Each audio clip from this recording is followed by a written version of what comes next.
Freedom is the one thing we love more than anything without realizing it. And it is the one thing we fear the most. It is the scariest thing to the ego. Let's discuss how much we love freedom. Don't we look forward to vacation? What does vacation mean? To vacate. You vacate your ego, you vacate your mind. You go on a weekend or a week. No phones, no TV, no past, no future, no people having demands on you. You don't have to think or worry or care. You just relax. You swim, whatever your thing is. You see? That's a vacation. But vacation from what? So let's go into that, because it is the one thing we want more than anything.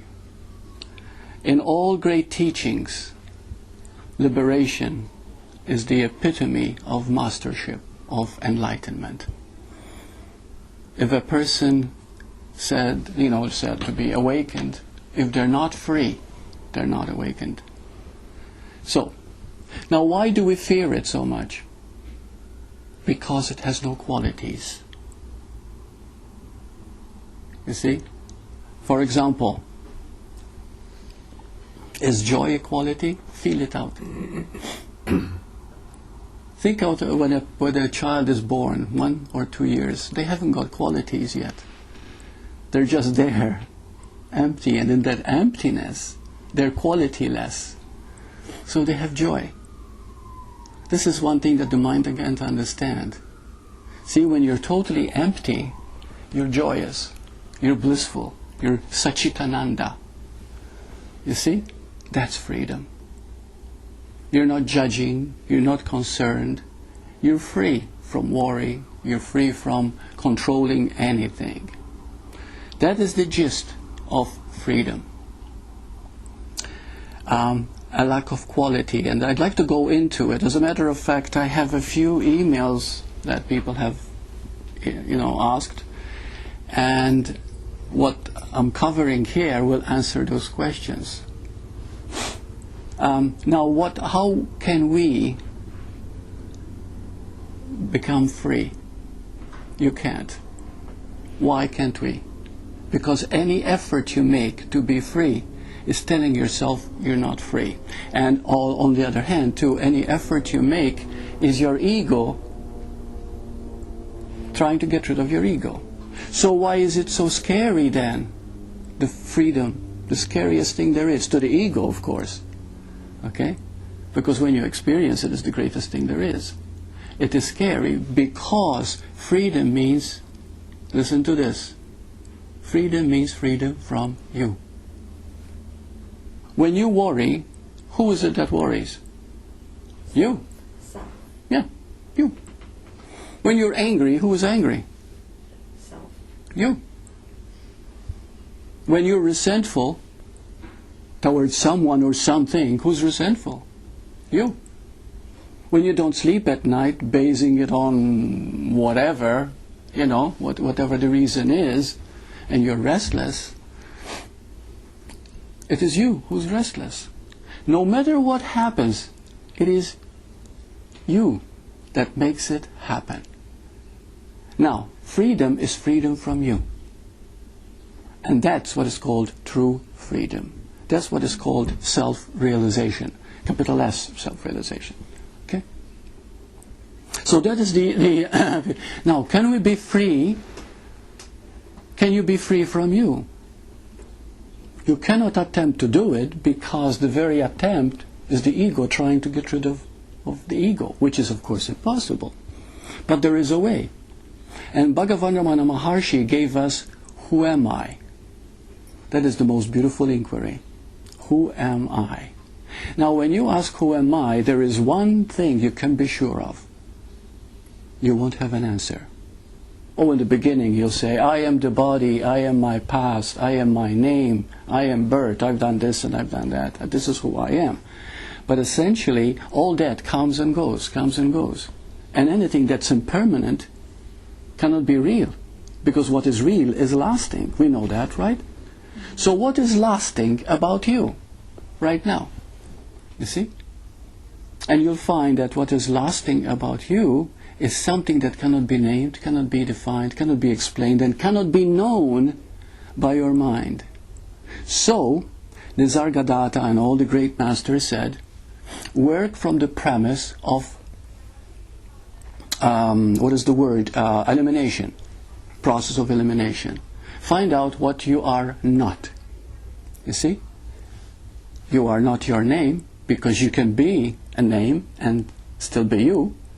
You're not your country, because you can be born without a country. You can be born on a plane or whatever and still be you. You see? You're not your body, because your body is being recycled all the time. We know very well that when you're a baby and then it became a teenager and then you became a man and then an old person, there are definitely 4 different bodies right there in every aspect. So you're not the body, so who are you? And you cannot know. There is no way that you can ever know. And if you think, I know who I am, I don't. But the difference is that I'm happy not knowing. Because then I am so open to the wonder and vastness that the possibilities are endless, that every moment is unique, and every moment is alive, and every moment is rich, and it's new. But if you have an idea of who you think you are, then you're limited to that, and you cannot be free. So freedom is not a very difficult thing to do. Ask, who am I? You can do it right now. And you don't know. And if you say you know, like, oh, I read a book, I am spirit, big deal. What is spirit? Space, nothingness. You see? Or I'm a spiritual divine being. Great. It's wonderful. It sounds great. But what is a spiritual divine being? See? Another statement. You don't know. And when you acknowledge the fact that you don't know, then the ego drops. The me drops. Now you never get hurt. When people talk about you, it doesn't matter. You are no longer concerned, because you know that you don't know who you are. So how can that be offended, that which you don't know who you are? How can that hurt? How can that be worried, you see? And then something else comes into being. That is the most beautiful thing. That is as far as you can go. As far as you can go is that you don't know. But when you are sincere in that, when you are totally, totally open to that premise that you really don't know, and admit it, then something begins to take over. What that something is could be a moment of grace, could be a shift in perception, could be just a subtle feeling that I am not alone, that there is something, but you cannot name it.